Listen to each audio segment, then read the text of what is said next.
Hi there, so yesterday I did a quick video to show you how to make those kind of bulgy lines on your shapes.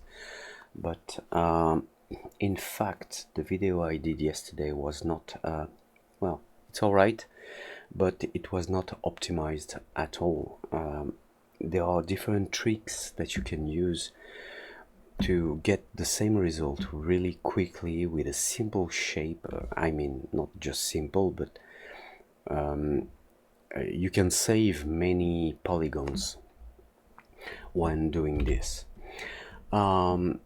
Anyway, there is one thing at the beginning. You can start with a cylinder, or you can start with a capsule, because the capsule already has this round shape at the bottom. So why not to start with a capsule? A capsule could be a good choice here.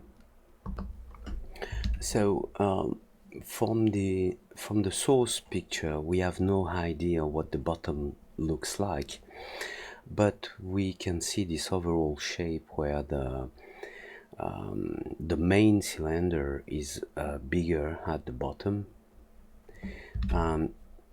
So we can quickly reproduce it, whether we do it manually or not. Let's turn this capsule, let me see, rotation segments 16. Yes, I think 16 is a good choice. Let me remove this cylinder, let me put the capsule at the center and convert the capsule to an editable object. So now let's say that the bottom is flat. I just need to remove those faces here at the bottom. So I will use the rectangle selection, select those faces and remove them simply. Now I'm gonna go for the close polygon hole and select the hole at the bottom. So now it is filled. What else? Perhaps it could be a little longer. I'm not sure, but why not? So let's select, let's say, sorry, here, rectangle selection points. Let's select all those points here and use a vertical scale, and then I'm gonna move them down a little. All right. Okay, let me just turn off the work plane. That's all right. Now for the overall shape, I can simply select every row of points and use a scaler to make them a little more bigger at the bottom. I'm sorry, here, something like this, and again, but there is another way to do this really quickly and simply. It's to use a deformer which is called bulge. So the bulge will do this. All right, so let me put the capsule inside the bulge, and oh no, sorry, the bulge inside the capsule. So now the bulge, let me click on the fit to parent. All right, and let me use the strength to see what happens. All right, as you can see, the bulge is making its job. Let me display the lines. If you move the bulge effect like this, and if you correctly change the 8, the size on the y-axis, you can get the overall shape, and it's nice. Okay, so I'm gonna simply convert the result again on the bulge, to an editable poly. So what I can do now is I can't use the make editable, but I can use the current state to object. So I will keep my overall source shape for now. And here is my new capsule. All right, so let's say I want the curve to be here in the middle. I will select, perhaps I'm gonna make this loop selection and move this down a little and give it a little scale like that. All right, and I'm gonna add another loop here. All right, something strange in the overall shape here. I think I must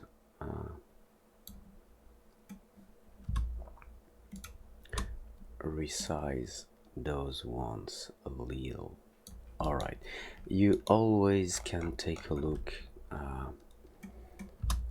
at the side or front view to make your changes as best as you can. I think this is gonna be okay. All right, so now yesterday I showed you how to make this kind of pinch edge here. First of all, let's select let's say, sorry, selection, brush point, this point, no, this one. I'm gonna move this one a little down. I can do it later, but I'm gonna do it right now. No, I'm gonna do it later, sorry. If I want to create this bulgy pinch here, I'll select from the edge mode and loop selection. I will select the loop I want to pinch, and I will use the bevel tool. Actually, these are the default parameters for the bevel tool. So left click and drag to the right, and let's see what happens. So as you can see, it's splitting my main loop into two other loops, and there is here the subdivision factor, so you can add one subdivision, and now there is a loop in the middle here. That's exactly what I want. So now I'm gonna go to edge loop selection, select the loop from the middle, and use the scale to scale it inside. So the overall look is what I want to achieve. Now I know that those 3 points should be lower on the space. Let me select those 3 points here and move them down. So that's what I want to get. Now, all right, this is not lovely at all. It doesn't look good, because when I move those points vertically here, they are just moving on the y-axis, and they are no more aligned with the overall shape. So I should move them a little outwards. It's gonna be okay. Like this, perhaps more like that. All right, here we are. So now if I use the subdivision tool and put the capsule inside, inside, The overall result, it's kind of, well, it's getting right, but it's not exactly what I want. It's not enough. Let me show you a really great tool, which is the subdivision weight. With the subdivision weight, you can tell every edge or point what's the weight on the subdivision. That means you can tell an edge to keep its hardness. I'm not sure it's great English here, but here it is. So let me select this loop here at the bottom, and let's go to the mesh menu inside the add and weight subdivision surface. So I'm just gonna make this menu a float menu, so we can use this function weight subdivision surface as much as we need. So here the only selection here is the loop at the bottom, and if I click on the weight subdivision surface, now you have those parameters on the right which will help you set the strength of the weight for the subdivision surface. Because the capsule is inside the subdivision surface, the subdivision surface function will use the weight that you will give to the edges or the points. And now there are those two parameters which are interactive minimum and maximum. So you can give those edges which are actually forming a loop a weight that will go from 0 to 100 if you use the tool interactively. Interactively, it means that the loop is selected. Now the only thing I need to do is left click, keep the button down and go to the right, and it's gonna give more weight to those lines. And there is something else that will happen here on the tags. A new tag will appear, which is the SDS weight tag. Let me just make undo a Control Z. As you can see, the tag isn't here. And now if I interactively left click, drag to the right and release the mouse button, the SDSD weight tag just appears now. What I just did is telling the subdivision surface modifier function to give more weight to those lines and the maximum weight of 100. So those lines won't move. They're gonna be subdivided, but they will stay where they are. And that's great, because we can use exactly the same function here, and we don't need to subdivide those angles here to get the bulge effect. We just need to select the middle loop here. Well, let me turn the subdivision surface on again. I just select the middle loop here, use the weight subdivision surface, left click, move to the right, and here it is. This loop has 100% weight. That means the polygons we are gonna fit this loop, and this really helps saving polygons. Actually, we can see some divisions here, but you just need to go to the subdivision surface and give it more subdivisions from 2 to 3, and now as you can see it looks nice. So I can go back editing my points here and move them down more if I need to, just a little to the outside. All right, and that's another way to do this, and preserving the overall flow of polygons, because yesterday I showed you another it definitely looks like a dick. I'm sorry. All right, so yesterday I show you something else. I show you how to refine the angle. So let's select this loop and make another bevel here. Okay, I'm separating my loop into two orders.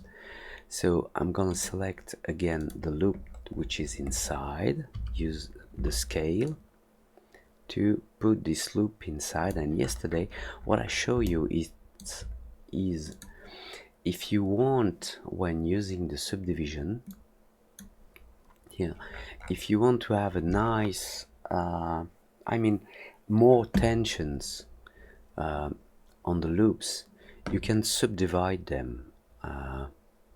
Here a loop, you can add a tension loop here, another one here,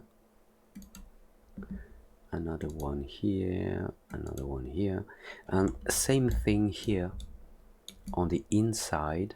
Let me show you like this. Yeah, if you add a loop really close to the one which is inside, you will get this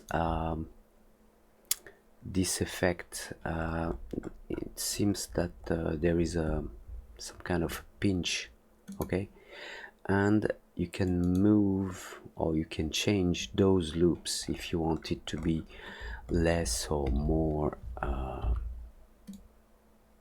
rounded. Let me select this loop and move it down a little. So perhaps this is what you want to get, and it is completely different from this one. And as I just show you, this one only use we can see it here, only 3 loops here. I mean this one, and this one.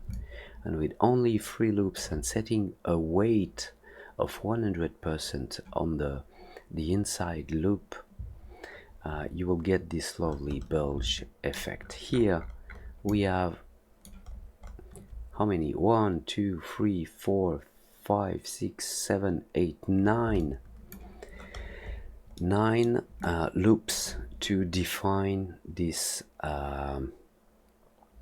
bulge effect. The result is that you will get many polygons here, but we don't need them. This is too much, so we can go back and okay, select those unneeded edges, loops, and I will remove them using Control Delete, because if you only delete the loops, it will delete the points and the faces that are defined by those loops. So Control Backspace or Control Delete, it's gonna be okay. And here we have those loops again, those 2 loops which are just near the middle one. I'm gonna remove them also, Control Delete. I will select the middle one again and go back to the weight subdivision surface, click, drag to the right, and as you can see, this edge just becomes harder.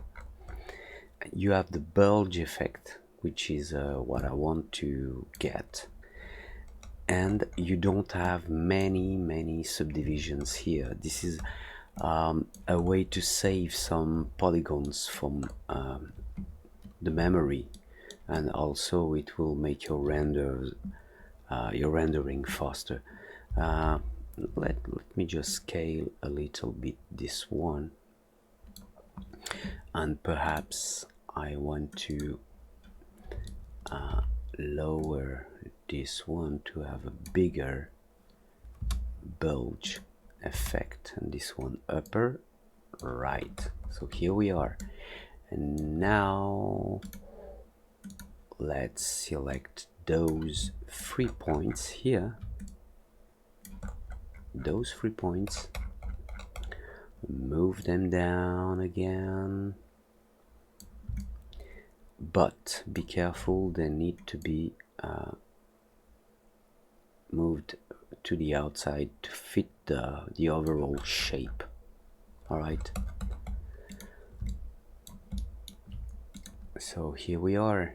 Let me turn off the shading. That's it. And they are using this method, you will save many polygons that doesn't need to be there. You will also keep your overall shape really simple, so it's gonna be really easy to make some changes here. And I think this is a really better way to model this